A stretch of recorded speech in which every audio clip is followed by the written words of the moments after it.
permasalahannya yang Bapak Ibu temui. Lalu kemudian yang kedua adalah ide inovasi. Sebelum Bapak Ibu mempresentasikan itu, kami juga kemarin meminta dokumen-dokumen yang terkait dengan kedua jenis presentasi ini. Yang pertama kami minta dokumen yang masih itu. Lalu kemudian dokumen yang kedua kami minta selembar kertas yang berupa narasi yang menggambarkan, menguraikan tentang permasalahan, ya. Nah, itu dokumen keduanya.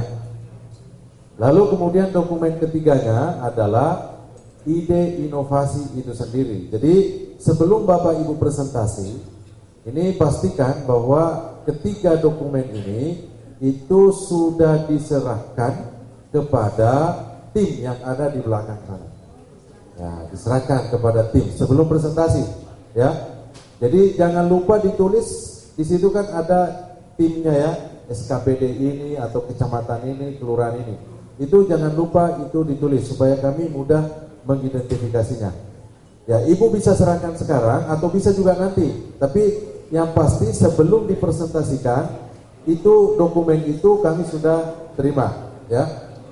Nah, Bapak Ibu sekalian, saya kira itu rule, ya, rule of the game kita, bahwa selain Bapak Ibu presentasikan, kami juga membutuhkan dokumennya, ya. Nah, baik Bapak Ibu sekalian, saya lihat sudah ada yang mau menyerahkan. Yang mau menyerahkan silakan.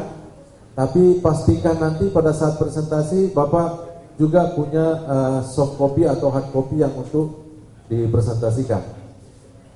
Dalam presentasi nanti kami atur seperti ini Bapak Ibu sekalian, ya. Jadi pengaturannya seperti ini.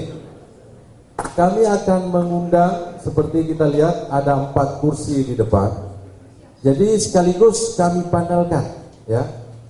Kami panelkan, kami undang 4 inovator yang akan mempresentasikan inovasinya. 4 ini kami upayakan bervariasi, ya. Ada SKPD-nya di situ, terus kemudian ada kecamatan, ya, terus kemudian ada kelurahan, terus kemudian ada unit organisasi, jangan sampai SKPD semua, ya. Jadi bervariasi, setiap sesi itu bervariasi. Bapak Ibu sekalian, kami tidak memberi waktu banyak kepada Bapak Ibu untuk presentasi karena akan banyak yang kami komodir. Setiap orang untuk mempresentasikan bahannya kan cuma ini, ya. Ya. Ini bahan presentasinya.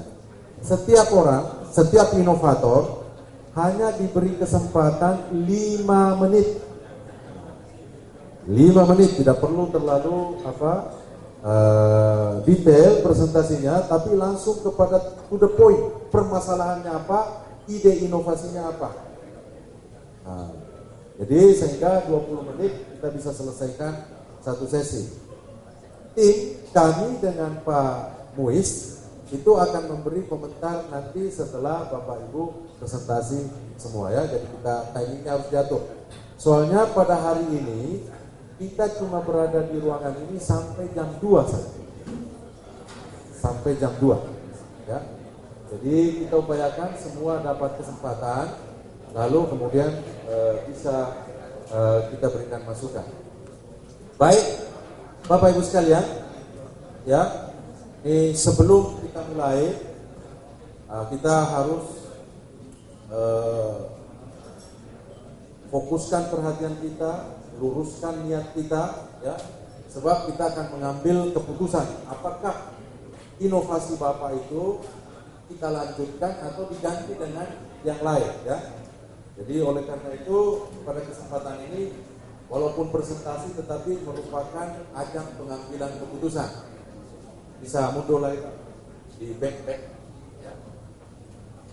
Back lagi, mundur lagi, ya, mundur lagi, ya. Bapak Ibu sekalian, ini saya tampilkan kembali, ya. Saya tampilkan kembali dengan tujuan bahwa setiap kali kita mengambil keputusan itu jangan sampai ya, kita melupakan tujuan utama kita. Tujuan utama kita yaitu untuk kepentingan publik, ya. Kemarin, ya walaupun sepintas saya melihat Pak ya, ini kelihatannya belum semua, ya, belum semua peserta itu masuk ke dalam kategori kepentingan publik, ya. Ada sebagian, nah selentingan saya dengar itu, ada sebagian jenis inovasi itu yang sifatnya mungkin bisa masuk kategori itu, asal jadi, asal ada. Sehingga inovasinya sebenarnya itu adalah ya sesuatu yang rutin. Sebenarnya itu bukan inovasi. Seharusnya seandainya dilaksanakan tugasnya, rutinnya itu dengan baik, itu sebenarnya sudah bisa dicapai, ya. Jadi yang kita maksud inovasi adalah sesuatu yang berdampak. Jadi berdampak kepada publik. Kemarin ada sejumlah inovasi yang saya dengar itu mungkin masih bersifat internal, inward looking, ya, masih ke dalam, masih pemenahan ke dalam, ya. Nah ini jenis inovasi ini nanti kita lihat, ya. Kalau ternyata dalam diskusi tadi malam, kemudian termasuk pagi ini, ya, 2 jam dikasih kesempatan, Bapak Ibu bisa mengolahnya secara cepat, sehingga dari asal jadi yang tadi di atas itu bergeser ke publik. Nah itu yang kita inginkan, Bapak Ibu sekalian. Baik, ya, ini kita akan melakukan focusing, kita fokus pemikiran kita akan mengambil keputusan. Oleh karena itu saya ingin mengulangi exercise kita kemarin. Hari ini kita masukkan lagi udara sebanyak mungkin ke dalam otak kita, ya. Kita latihan, saya akan tambah intensitasnya supaya Bapak Ibu bisa merasakan ini, ya. Baik, Bapak Ibu sekalian, ya, calon inovator ambil posisi duduk santai begini, ya. Ya. Sekarang tugas pertama kita akan memompa udara sebanyak mungkin ke dalam otak kita, ya, supaya ketika kita mengambil keputusan, otak kita berada pada kondisi yang optimal, tidak kekurangan oksigen, sehingga pengambilan keputusannya itu bisa lebih bagus, bisa benar-benar untuk kepentingan publik.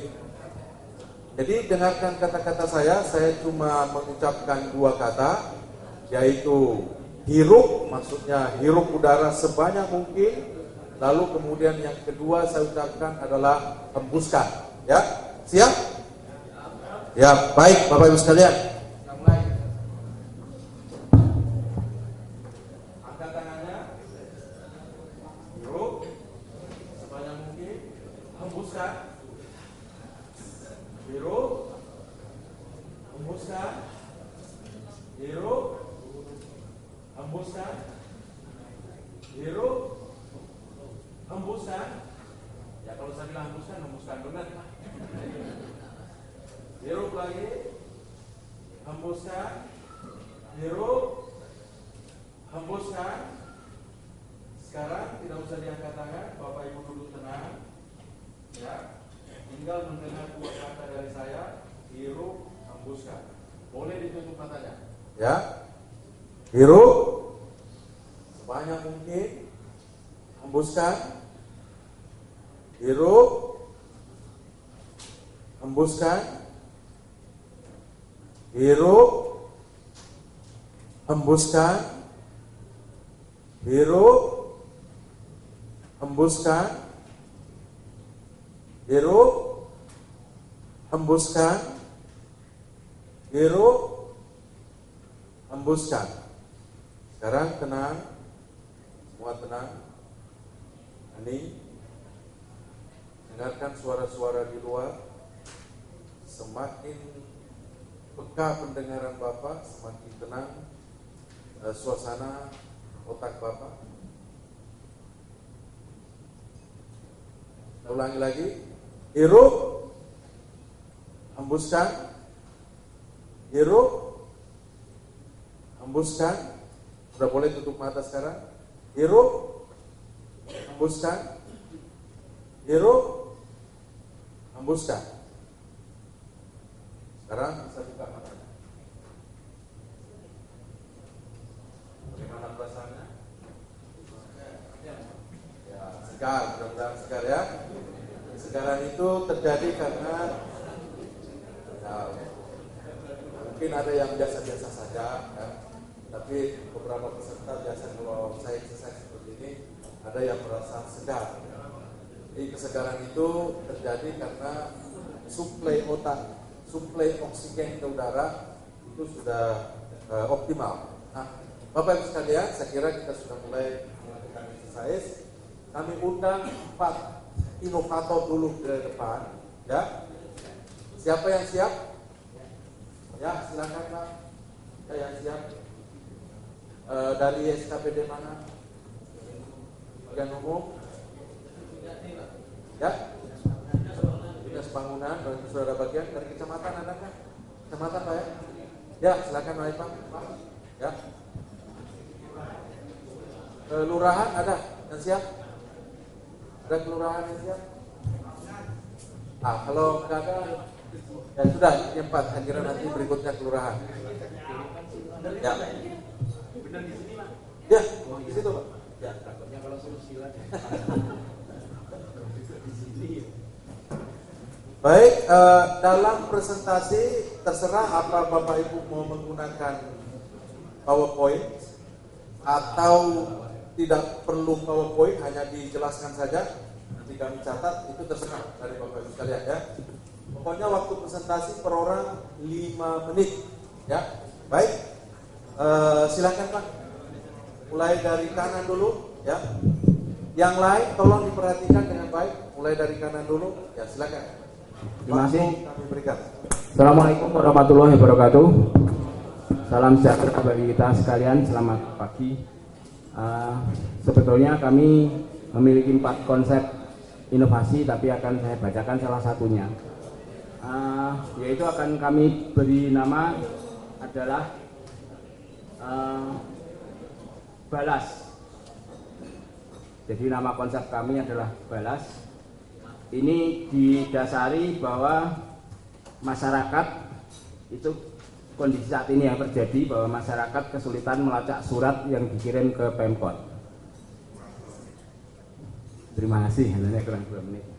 Kemudian kondisi yang diharapkan bahwa masyarakat dapat melacak surat secara online, sehingga dalam kesenjangannya kita memerlukan sebuah sistem yang dimanfaatkan masyarakat untuk melacak surat. Jadi kami menamakan rencana kami ini balas, yaitu singkatan dari bantu lacak surat. Balas, Bravo Alpha 5 Alpha Sierra. Ini kami pergunakan, jadi nanti kami akan membuat sebuah web atau sistem secara online, di mana masyarakat waktu menyerahkan kepada kami surat akan mendapat nomor agenda surat yang masuk ke tempat kami. Nah, kemudian setelah itu kita inputkan ke dalam sistem, masyarakat bisa melacak suratnya sampai ke mana. Misalnya saya menyerahkan surat ke bagian umum, kemudian saya cek, karena sekarang rata-rata sudah bawa gadget, saya cek, oh ternyata surat saya sudah masih di bagian umum, belum diantar. Besok pagi, oh kok masih di bagian umum, berarti belum diproses. Dan seterusnya, sampai kemudian misalnya itu surat yang harusnya dikirim ke dinas perhubungan misalnya dari masyarakat, maka pada akhirnya alamat surat tersebut ke dinas perhubungan, nanti tinggal masih dikoordinasikan dan sebagainya. Itu kira-kira saya hanya sederhana sekali, sehingga mungkin masyarakat bisa melacak suratnya jalan atau berjalan di tempat. Kira-kira seperti itu salah satu dari inovasi yang akan kami munculkan dari bagian umum. Terima kasih. Assalamualaikum warahmatullahi wabarakatuh. Lanjut. Baik, terima kasih. Assalamualaikum warahmatullahi wabarakatuh. Bapak Ibu yang kami hormati, kami dari Dinas Bangunan Gedung Aset Daerah Kota Yogyakarta. Kalau disingkat DBGAD, Pak. Tapi Pak Sekwan kebetulan belum hadir. Pak Sekwan mantan kabid di sana, dulu ningkatnya ini Dinas Bangsat, Pak. Bangunan Gedung Aset Daerah. Mudah-mudahan karena yang mempunyai singkatan belum hadir, mudah-mudahan tidak menjiwai dinas kami. Sebagai SKPD yang menangani bangunan gedung aset daerah, tugas pokok fungsi kami adalah melakukan penatausahaan aset daerah sejak dari perencanaan sampai dengan yang terakhir adalah PPTGR. Jadi langkah-langkah sebanyak 11 langkah dalam Permendagri 17 itu kami kawal sejak yang pertama sampai dengan yang 11. Salah satu poin dari 11 langkah yang ada di Permendagri tersebut adalah kami melakukan inventarisasi barang daerah. Output dari inventarisasi barang daerah ini adalah tersedianya data laporan barang seluruh pemerintah Kota Yogyakarta yang kemudian kami sajikan ke teman-teman DPDBK untuk penyusunan laporan neraca daerah. Secara garis besar, neraca daerah pemerintah Kota Yogyakarta atau seluruh kabupaten kota dan provinsi seluruh Indonesia dari sisi barang dapat dikelompokkan menjadi dua. Yang pertama adalah laporan barang inventaris, yang kedua adalah laporan barang persediaan. Nah, namun demikian, karena dari PP yang mengatur, yaitu PP 27 tahun 2014, kemudian Permendagri nomor 17 tahun 2007, tidak ada satupun yang mengatur atau mengamanatkan tentang adanya penggunaan SIM pengelolaan barang persediaan, maka kondisi yang saat ini muncul di dinas kami, karena kebetulan kami juga membina seluruh penyimpan pengurus barang seluruh SKPD Kota Yogyakarta, setiap kali akhir tahun atau awal tahun, laporan yang disampaikan oleh masing-masing SKPD atau unit kerja untuk laporan barang ini selalu terhambat. Contoh di bulan-bulan seperti sekarang ini, bulan Januari, Februari seperti sekarang ini, rata-rata selalu kucing-kucingan, Pak. Begitu muncul surat teguran satu, datang ke kantor nanti datanya belum lengkap. Muncul surat teguran kedua dan seterusnya. Nah, oleh karena itu dengan adanya laporan yang tidak lengkap ini, berakibat data yang kami sajikan untuk penyusunan neraca daerah pun menjadi terhambat. Belum lagi data yang disajikan ke kami, dikirimkan ke kami, ketika diadakan rekon di DPDBK atau keuangan, apalagi nanti data yang disajikan ke teman-teman auditor, itu kadang sering berbeda antara satu dengan lainnya. Itu sering kita jumpai seperti itu. Nah, salah satu akibatnya karena data yang mereka gunakan untuk mengolah SIM barang persediaan, yang mengolah barang persediaan itu belum di backup adanya SIM. Kondisi ini akan selalu terulang setiap tahun. Yang laporan barang inventaris di pasal dalam Permendagri 17 sudah diamanatkan atau diwajibkan untuk menggunakan SIM, istilahnya SIMBADA, Sistem Informasi Manajemen Barang Daerah.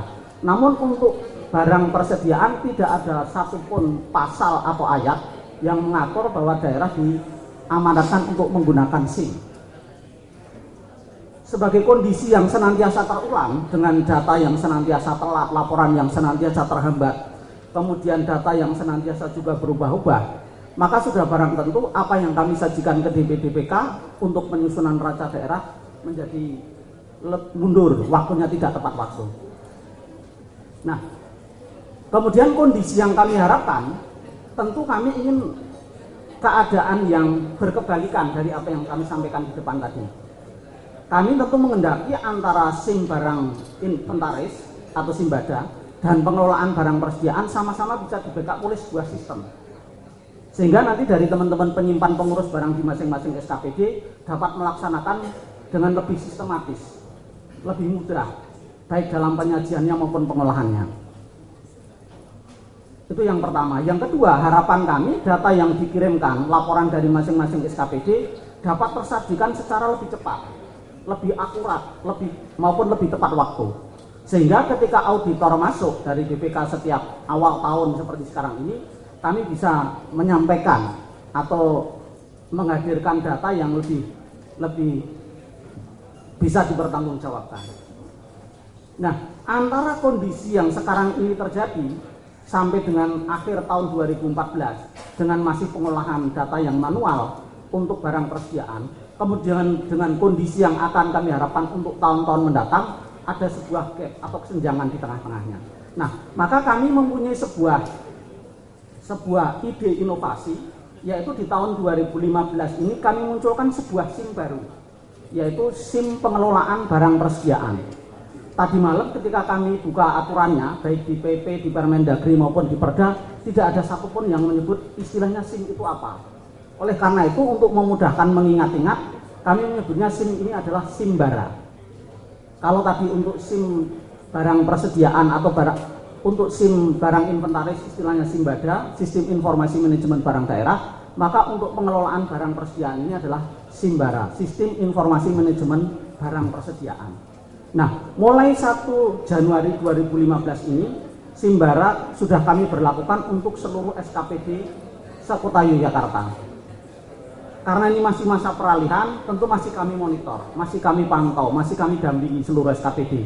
Tapi harapannya dengan kita gunakan SIMbara sejak Januari 2015 ini, data yang masuk ke Dinas Bangunan Gedung Aset Daerah nanti dapat kita pantau setiap saat.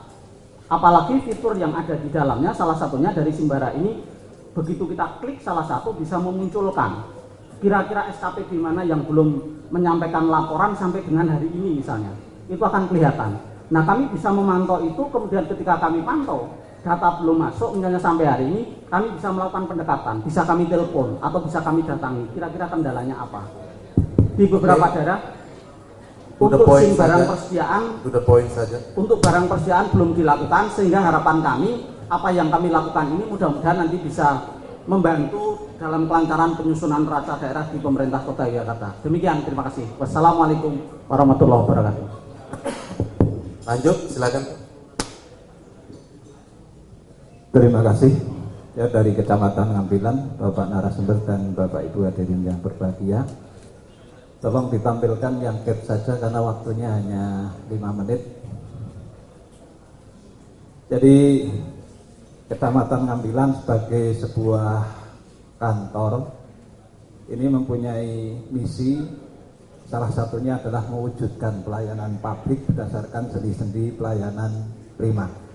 Nah, kemudian dalam rangka mewujudkan misi tersebut kita punya program, yaitu peningkatan pelayanan masyarakat berbasis kewilayahan.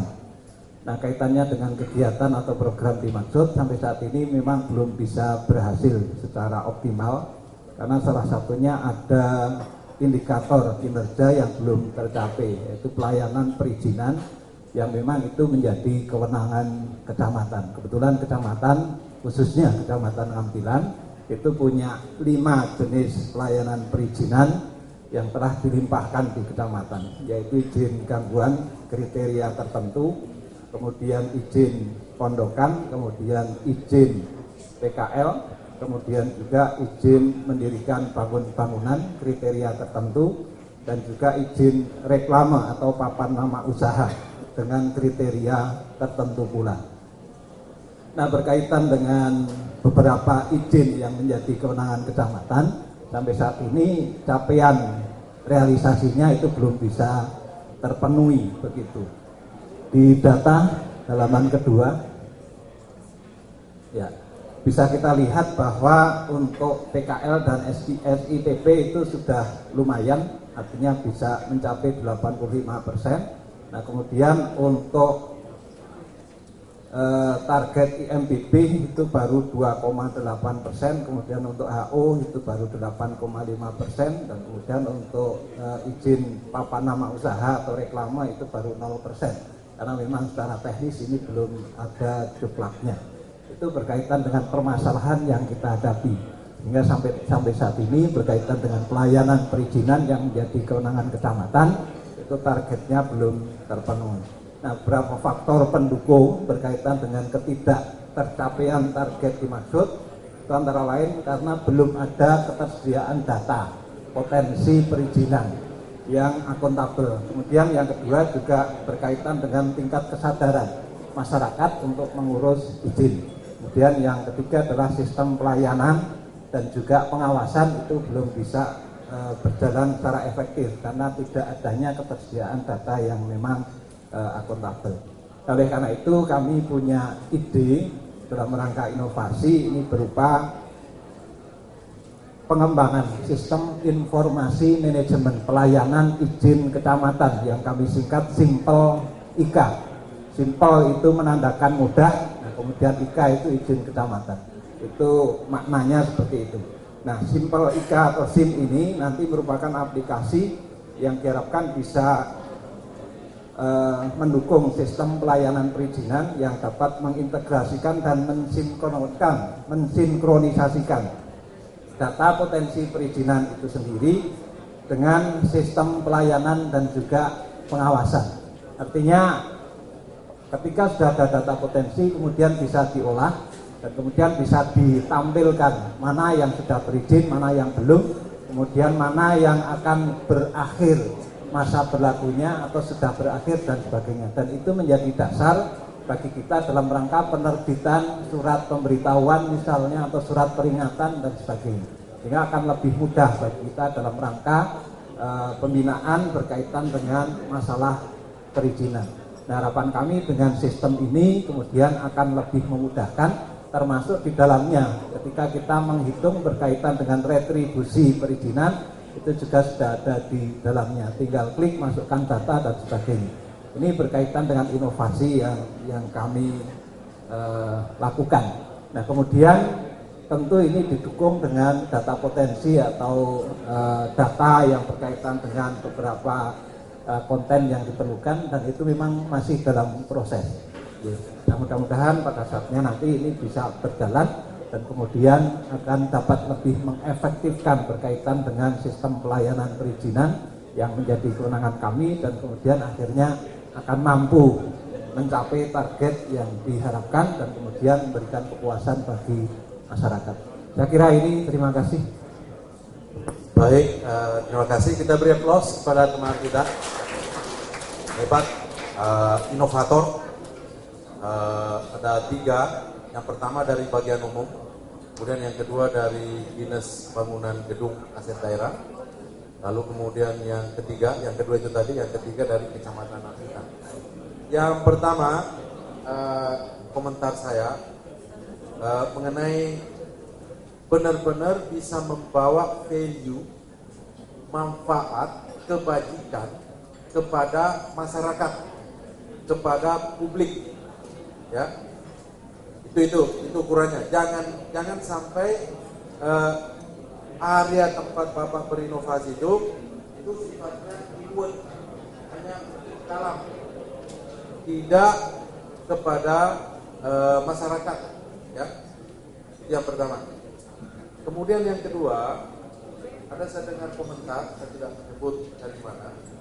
Sistem ini seolah-olah sudah berjalan, sudah dibuat, ya. Nah, ini tolong jangan pilih area inovasi yang sebenarnya Bapak sudah kerjakan pada saat ini, ya. Ini tahun ini kita berinovasi sesuatu yang baru, ya. Yang sudah Bapak kerjakan itu dilanjutkan, ya. Cari lagi area yang memang sesuatu yang baru. Tidak usah takut dulu ini anggarannya nggak ada. Ya, itu nanti kita bicarakan pada tahap berikutnya mengenai desainnya, ya. Ini masih ada peluang-peluang untuk mendapatkan anggaran, ya.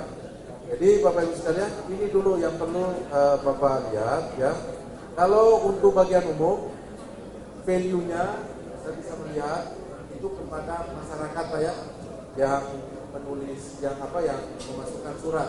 Berarti masyarakat mendapatkan value, terutama yang menyampaikan surat, ya, ke bagian umum itu, sehingga dengan si balap ini bisa dia terbantu. Itu oke, tetapi tolong dilihatkan kepada kami nanti di dalam laporannya, ini data surat yang masuk berapa, ya, berapa yang tertangani, berapa yang tidak tertangani, dan apakah yang tidak tertangani itu karena tidak adanya simulasi, ya.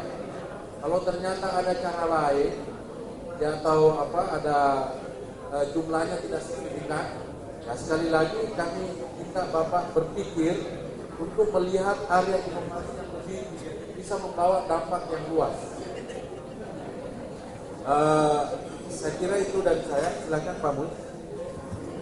Terima kasih Pak Baceng. Apa yang sudah diungkap Pak Baceng itu sebetulnya sudah dalam catatan saya. Kemudian khusus ke Dinas Bangunan. Nah, ini tadi sebagaimana dikatakan oleh Pak Baceng itu sudah program memang sudah dilakukan tahun ini. Nah, barangkali ada sisi-sisi lain yang lebih mengungkit sistem yang sudah dibangun. Nah, jadi inovasi ini kan berkembang terus, Pak, ya, berkembang terus sehingga nanti kelihatan mana-mana inovasi-inovasi yang strategis mendukung pelaksanaan sistem informasi yang sudah dikembangkan. Nah, kemudian khusus dengan kecamatan Ngambilan, Pak, ini memang kewenangan dalam perizinan memang sudah didelegasikan ke kecamatan. Barangkali saran saja, Pak, supaya jangan semua jenis perizinan yang difokuskan, barangkali lebih fokus kepada inovasi apa yang dipandang strategik dan banyak permasalahan di Ngampilan.